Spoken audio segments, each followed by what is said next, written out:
欢迎回到江风世界，朋友们好。深圳中级人民法院许家印被押上被告席，当庭认罪。新华社的通稿瞬间覆盖了整个中国互联网，8项罪名罗列得清清楚楚。前7条非法吸存、集资诈骗、违法放贷，全是恒大这家公司的企业罪。这部分能审能判，能演给全国看。但第8条才是真正要命的单位行贿。法庭上定了行贿罪，等于中南海用官方的口向全天下承认恒大往上送过钱，而且上面有人拿了。谁拿了？通稿一片沉默，法庭上无人敢问。你根本不用猜，你只要掰着手指头数一数，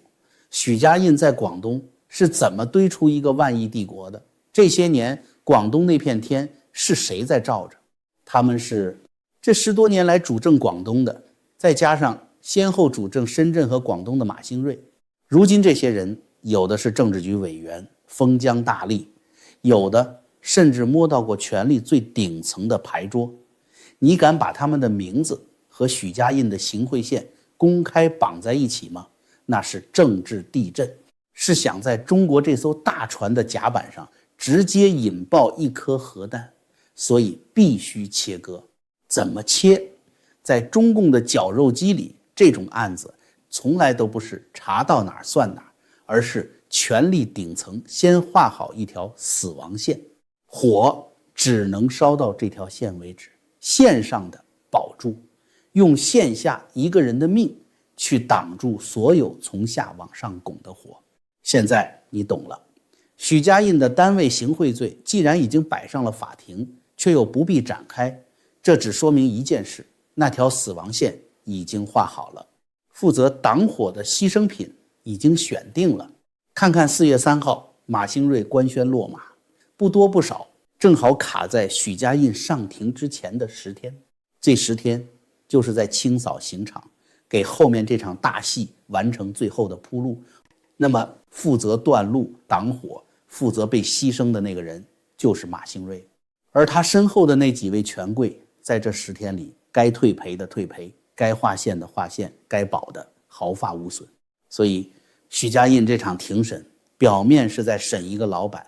实际上是在向全党全国展示一个血淋淋的结果。最危险的那一节已经被锯掉了，许家印只是那道被端上桌的安全菜。但就在这口锅眼看要盖稳的时候，另一条线突然冒出了火星，王石出事了。之后王石和他妻子高调辟谣，律师声明，措辞强硬。他为什么这么激动，这么害怕？因为他所经历过的保万之争，深铁入主万科，每一个环节都绕不开那个亲手为他操盘的人马兴瑞。办案小组在马兴瑞的保险柜里一旦翻出那本万科的旧账，王石就不可能置身事外。但问题在于，北京现在想收手了，因为继续往深了翻万科，就是继续在马兴瑞这颗雷上蹦迪，就是要把那条好不容易才切断的通往更高层权力禁区的引线亲手再给他接回去。所以王石这是在向外界传递一个信号，到此为止，不要再烧了。现在你全看明白了，许家印是被推上台前的那一道菜，王石是那块北京想死死按住却又差点被人掀开的盖子，而马兴瑞就是中间那堵已经被火烧黑的防火墙。这是同一场绞杀，在不同位置撕开的3个口子，最后都通向同一个地方，那座由无数白骨和金钱堆起来的更高的权力王座。王石在怕什么？北京想死死按住的那块盖子下面到底藏着一张怎样血腥的牌桌？回到2016年保万之争最惨烈的时刻，王石4面楚歌，眼看就要被野蛮人姚振华活活吞掉。就在这个绝境之下，王石团队打出了2张足以颠覆乾坤的王炸。第一张王炸直通最高层，外界流传2016年3月保万之争最激烈的时候，万科出手参与了邓家贵旗下卓越集团在云南昆明的一个超大型地产项目，涉及数万亩土地开发。这是在用万科的钱，用万科的团队，用万科的命去给第一家族的钱袋子解围书写。这份用100亿真金白银写成的投名状一递上去，深圳的天立刻就变了。前一天还按兵不动的深圳市委书记马兴瑞，一夜之间变成了万科最坚定的白衣骑士，开始为万科四处奔走，打电话压任务。国资委也开始向不听话的华润施压，要求其不得与宝能联手。但王石知道只靠一边不稳，要想活命必须再加一道双保险，于是他打出了第二张王炸。2017年3月，万科最值钱的物业板块万物云宣布引入战略投资者，其中一家叫博裕资本的公司旗下 Radiant Sunbeam Limited 以15亿元人民币认购 25% 股权，而博裕资本的创始人是江泽民的长孙江志成。这手棋堪称釜底抽薪，毒辣至极，成为万科稳定局面的关键一招。出来，姚振华的结局就已经写好了。所以后来保监会主席项俊波为什么会突然翻脸，亲手绞杀姚振华的资金链？因为他终于看懂了，这不是他这个级别能碰的牌局，再不站队，下一个被碾碎的就是他自己。看清了牌桌上这些通天的权贵，我们再回头看当年那场所谓的万科股权保卫战，每一个动作都充满了算计和肮脏。当年王石是怎么把公司卖出去的？那场惊心动魄的深圳地铁入主根本不是商业救援，那是一场精心设计的合法抢劫。深圳地铁几乎没掏1分钱现金就拿下了万科的控股权。我们打个比方，万科就像一家有100个股东的包子铺，马兴瑞让深圳地铁把他手里的一块地估一个天价，比如50个亿，然后让万科这家包子铺增发50股新股票，专门用来买这块地。结果呢，深圳地铁用一块地兵不血刃地换来了50股万科的股票，一举成为第一大股东。而原来的100个老股东，他们的股权被凭空稀释到只有一半，他们的利益被凭空分走了。一个深圳市委书记马兴瑞，他为什么要冒着这么大的政治风险，用如此粗暴的手段去操盘一场100亿级的资本战争？他看懂了，王石找的根本不是他，王石交的投名状是交给了他身后那个连他都必须仰视的家族。我们再把时间线拉回到2016年，马兴瑞在3月份立刻开始为万科奔走，这也是网上流传万科参与习近平大姐夫在昆明的项目的时刻。所以马兴瑞帮助王石，是在为自己未来的仕途铺上一条通往权力顶峰的黄金大道，把第一家族伺候好了，保住他们在万科这张牌桌上的利益，自己的前途将不可限量。这就是他敢在深圳这么干的唯一理由。马兴瑞就是那个最听话、最敢干也最心狠手辣的大管家。他操盘万科，扶持恒大，做的所有肮脏交易背后都有第一家族的影子。所以你再看那个最新的猛料审查马兴瑞的时候，内部提到习近平都不能直呼其名，都只能用老大哥3个字代替。这恰恰说明马兴瑞和老大哥的关系已经深到了一损俱损的地步。马兴瑞就是老大哥在南中国那只最好用也最肮脏的白手套，而今天当这只手套实在太脏，不得不扔掉，为了不让火烧到老大哥自己身上，马兴瑞自然就成了那道必须被牺牲的防火墙。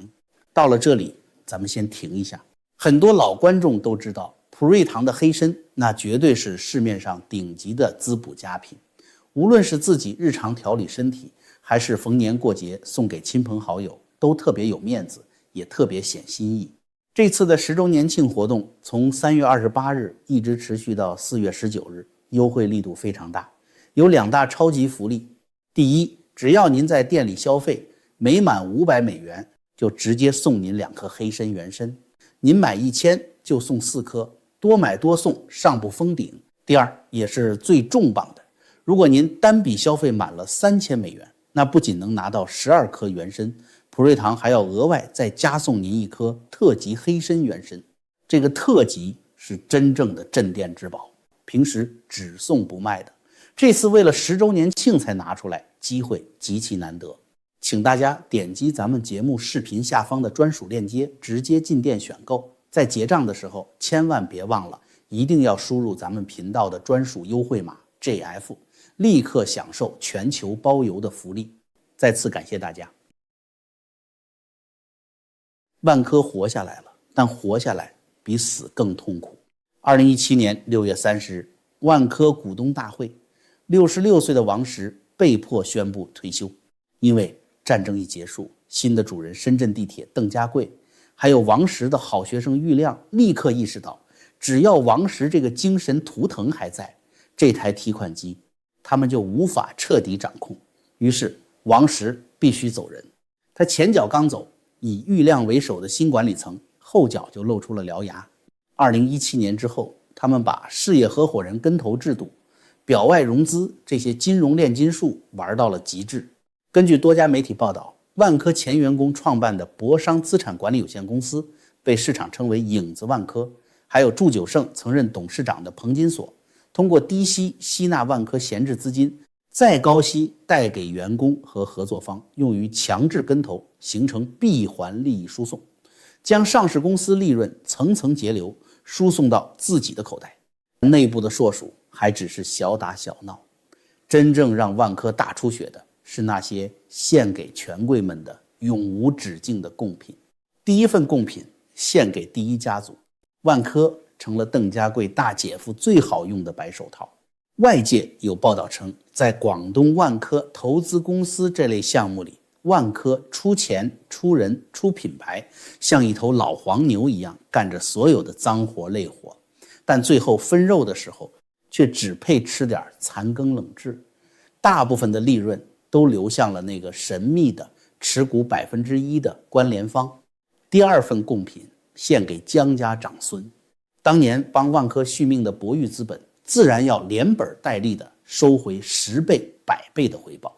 万物云香港上市前，博裕通过财技高溢价转让部分股权，套现约70亿元，回报率高达10几倍。吸血加上进贡，权贵和小鬼一起动手，再厚的家底也经不起这么折腾。万科的债务从800亿出头一路借钱狂飙到资产负债表上那串令人窒息的数字，高峰期曾超过 1.5 万亿规模，到2025年底压降至 3584.8 亿元，净亏损885亿，创下 A 股历史记录。这头曾经最强壮的现金奶牛终于被活活榨干了。现在我们再把目光投向牌桌上那些曾经不可一世的玩家们。宝能集团被执行金额超414亿元，姚振华本人从野蛮人变成了老赖。安邦吴晓辉2018年被判刑，万科的郁亮2018年到龄退休，祝久胜等前高管则被要求配合调查或退还部分薪酬。还有当年那些帮忙递刀的官员们，保监会主席项俊波早已落马，为万科保驾护航的马兴瑞、萧亚庆也先后被拉下马。整张牌桌当年推杯换盏，如今尸横遍野。现在我们把镜头从万科这张牌桌上拉开，看一看当年那些和许家印、王石一起在中国地产牌桌上呼风唤雨的大佬们，如今都走向了何方？为什么有人能跑，有人必须扛，有人直接被推进火葬场？因为老习掌权以后，顶级权力的游戏规则已经变了。要想做大，你必须把自己变成省委书记以上级别大佬的夜壶。你需要的时候他用你，你没用的时候他就把你踢到床下。潘石屹和冯仑他们看懂了，把自己和顶级权贵绑在一起，就是一场与魔鬼的豪赌。赌赢了飞上天，赌输了就是万劫不复。他们不敢赌，所以他们没做到许家印那么大，但他们活下来了。而那些当年赌得最狠、绑得最深的，现在都成了赌桌上的祭品。但最讽刺，最让人不寒而栗的是什么？是那些当年在牌桌上真正坐庄、真正分钱的顶级权贵，却大多安然无恙，因为清算的火烧到马兴瑞这一层，就被一道看不见的墙挡住了。为了保住最高层级的安全，他们在政治局委员这一层画下了一条血红的防火线。